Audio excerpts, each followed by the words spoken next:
टीएलएन online class में आप सभी विद्यार्थियों का स्वागत है। इस वीडियो के अंतर्गत class 12 physical chemistry NCERT the solid state से लेकर आ रहे क्या विभिन्न प्रकार के घनीय तंत्रों के प्रति इकाई सेलों में घटक कणों की संख्या का निर्धारण जो है हम लोग कैसे करेंगे उसे हम लेकर आ रहे हैं इस वीडियो में। इससे संबंधित क्वेश्चन जो होता है आंकिक क्वेश्चन जो होता है अक्सर एग्जाम में पूछा जाता है। तो ध्यान देना यहाँ पे कि घनीय तंत्र के इकाई सेल जो होते हैं तीन प्रकार के होते हैं। घनीय तंत्र के इकाई सेल मुख्यतः तीन प्रकार के होते हैं और उस मुख्य प्रकार जो तीन होगा उनमें कौन कौन से इकाई सेल को शामिल किया जाएगा हम यहाँ पर आपको बता रहे, ध्यान देना है। तो घनीय तंत्र के इकाई सेलों में घनीय इकाई तंत्र के सेलों में तीन प्रकार के इकाई सेलों को शामिल किया गया है। जो नंबर ऑफ फर्स्ट होगा वह साधारण या मौलिक इकाई सेल होगा। नंबर ऑफ सेकेंड जो होगा वह अंतः केंद्रित इकाई सेल होगा और नंबर ऑफ थर्ड जो होगा वह फलक केंद्रित इकाई सेल होगा।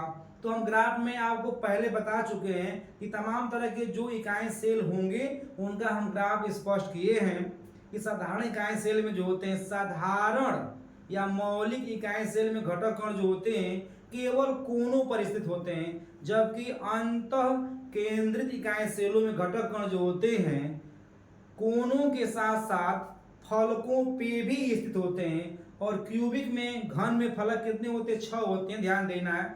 जबकि अंतः केंद्रित इकाई सेल में घटक कण जो होता है कोनों के साथ साथ एक केंद्र में भी बैठा रहता है। अब यहाँ पर हमको ये ध्यान देना है कि जो घटक कण विभिन्न प्रकार के घनीय इकाई सेलों में स्थित हैं उनका जो है जालक में स्थित अन्य इकाई सेलों के प्रति क्या उदारता है, क्या सहभागिता है, तो हम ये सब बताएंगे, ध्यान देना है। क्योंकि इस तरह से क्वेश्चन जो है इस तरह का क्वेश्चन जो है आंकिक क्वेश्चन में पूछा जाता है, इस तरह के प्रश्न जो है आंकिक क्वेश्चन में किया जाता है। तो ध्यान देना है, हमको ध्यान देना। पहले चलते हैं कि साधारण घनीय तंत्र। तो साधारण घनीय तंत्र को हम बोलते हैं क्या? साधारण घनीय तंत्र को हम बोलते हैं मौलिक इकाई सेल के नाम से भी जानते हैं। तो यहाँ पर जो भी घनीय तंत्र के अंतर्गत इकाई सेलों को सबमिट किया गया है उसमें से पहला जो प्रकार आ रहा भैया वो क्या है? साधारण घनीय तंत्र। तो साधारण घनीय तंत्र में घटक कणों की संख्या कितना होता है, उनका अन्य इकाई सेलों में क्या सहभागिता होता है। तो हम ध्यान दीजिए, बता रहे नियम बता रहे हैं कि घनीय तंत्र के प्रत्येक कोने पर घनीय तंत्र के प्रत्येक कोनों पर स्थित घटक कणों का जो है जालक में स्थित अन्य 8 इकाई सेलों के साथ बराबर के साझे की स्थिति में होते हैं। अतः उनका उस इकाई सेल में योगदान जो होता है सिर्फ 1/8 होता है। तो साधारण या मौलिक इकाई सेल में घटक कणों की संख्या कुल कितना होगा हम यहाँ पर बताने जा रहे हैं, ध्यान देना है। तो यहाँ पर जो है साधारण घनीय तंत्र में जो होता है घटक कणों की संख्या जो होता है घन के केंद्र पर कितना होगा भैया? 0। क्योंकि साधारण घनीय तंत्र में घटक कण जो होता है केंद्र पर क्या होता है? एब्सेंट होता है। क्या होता है? एब्सेंट होता है। तो 0 वैल्यू लिखेंगे यहाँ पे। घन के फलकों पर यानी साधारण घनीय तंत्र के इकाई सेल में घटक कण जो होते हैं घन के फलकों पर भी क्या होते हैं? 0 होते हैं। क्योंकि यह कैसा सेल है? साधारण घनीय तंत्र। कैसा है? साधारण घनीय तंत्र है। अतः यहाँ पर घन के फलकों पर भी कितना होगा भैया? 0 होगा। अब आ गए हम लोग घन के कोनों पर।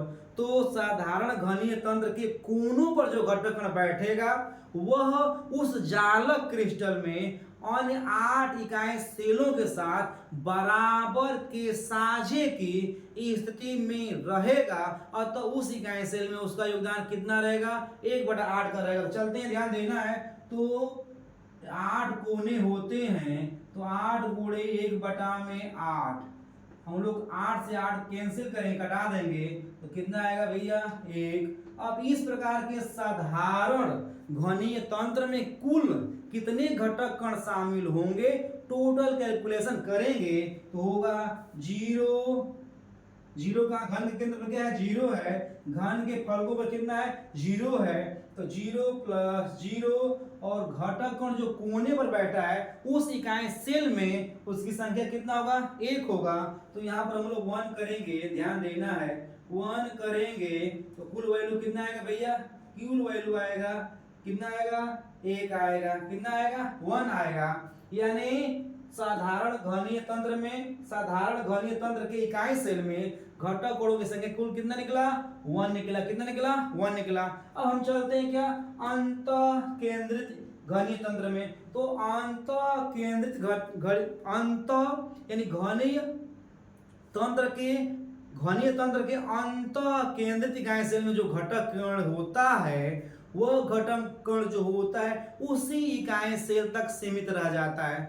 केंद्र में जो घटक कण बैठा है और उस जालक क्रिस्टल में स्थित अन्य घटक कणों के साथ कोई साझेदारी की स्थिति में नहीं रहता है, वह घटक कण जो होता है उसी इकाई सेल तक सीमित रह जाता है। तो इस प्रकार के इकाई सेलों में घटक कणों की संख्या कैसे निकालेंगे, तो घन के केंद्र पर कितना होगा घटक कण, 1 होगा, ध्यान देना है। घन के फलकों पर कितना होगा, 0 होगा, और घन के कोनों पर कितना होगा, तो 8 गुणे 1/8, 8 से 8 कट जाएगा तो आएगा वैल्यू कितना, 1। अब total constitute particle in the BCC यानी अंत केंद्रित घनीय इकाई सेल में कुल घटक कणों की संख्या जो होगा 1 प्लस 0 प्लस 1 इक्वल टू कितना आएगा भैया, कितने आएगा, 2 आएगा। यानी अंत केंद्रित घनीय तंत्र में यानी BCC में, बॉडी सेंटर क्यूबिक सिस्टम में कुल कितने होंगे घटक कण, 2 होंगे, कितने होंगे, 2 होंगे।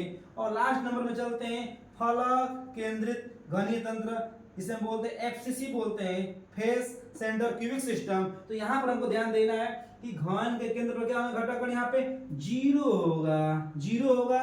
घन के फलकों, चूंकि फलक कितने होते हैं, क्यूबिक में, घन में फलक जो होते हैं 6 होते हैं। तो जो ध्यान देना है, इस प्रकार के घनीय तंत्र के इकाई सेलों में घटक कण जो होते हैं उस क्रिस्टल जालक में स्थित दो अन्य उभय फलक वाले इकाई सेलों के साथ साझेदारी करते हैं या योगदान करते हैं। तो उस इकाई सेल में जो फलक पर घटक कण बैठे होते हैं उनका योगदान जो होता है 1/2 का होता है, 1/2 का होता है। ध्यान देना है, फलक 6 होते हैं तो 6 गुणे 1/2, 2/3 6, कितना वैल्यू निकला, यहाँ पे 3 निकला वैल्यू, ध्यान देना है 3 निकला वैल्यू। तो यानी जो फलकों पर घटक कण बैठे होते हैं उनका उस इकाई सेल में कितना होता है, नंबरिंग 3 होता है। अब आगे चलते हैं हम लोग, कोने पर जो घटक कण बैठेंगे तो उनका योगदान कितना होता है उस इकाई सेल के लिए, 1/8 का होता है। तो 1 गुणे 8 गुणे 1/8 बराबर कितना होगा भैया, 1 होगा।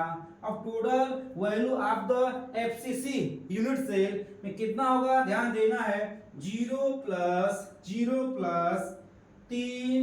प्लस 1 इक्वल टू कितना हुआ, 4 हुआ, कितना हुआ, 4 हुआ। तो इस तरह से हम लोग कैलकुलेशन करके विभिन्न प्रकार के घनीय तंत्र इकाई सेलों में घटक कणों की संख्या निर्धारित कर लेंगे। धन्यवाद।